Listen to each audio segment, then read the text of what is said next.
استقبال رمضان، اہلا و سہلا یا رمضان۔ رمضان المبارک کی تیاری ایمان کی تجدید کے ساتھ کرنا۔ رمضان کا اصل مقصد تقوی کے ساتھ ساتھ ایمان کو تازہ کرنا اور ہر کام اخلاص سے کرنا ہے۔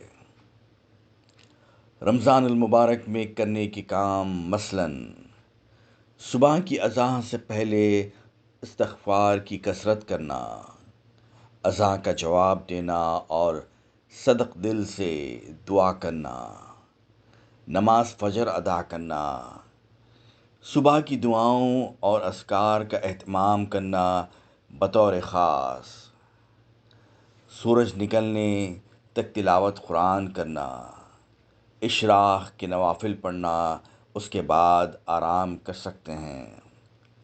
دورہ قرآن سننے کے لیے علم کی مجلسوں میں حاضر ہونا، ایمان بڑھانے والے کام کرنا جن میں زیادت الایمان بالعلم و زیادت الایمان بالعمل اور کائنات پر غور و فکر کے ذریعے کرنا، نیکی کے پوشیدہ عمل کرنا جو صرف اللہ اور ہمارے درمیان ہو، ہر نیک عمل کے بعد قبولیت کی دعا مانگنا، 5 نمازوں کی حفاظت کرنا، قرآن سے تعلق زیادہ سے زیادہ رکھنا، سجود کی کثرت کرنا، قیام اللیل کا اہتمام کرنا، خوب دعائیں کرنا، دن رات خرچ کرنا، صدقہ کا اہتمام کرنا، صلہ رحمی کرنا، ذکر کی کثرت کرنا،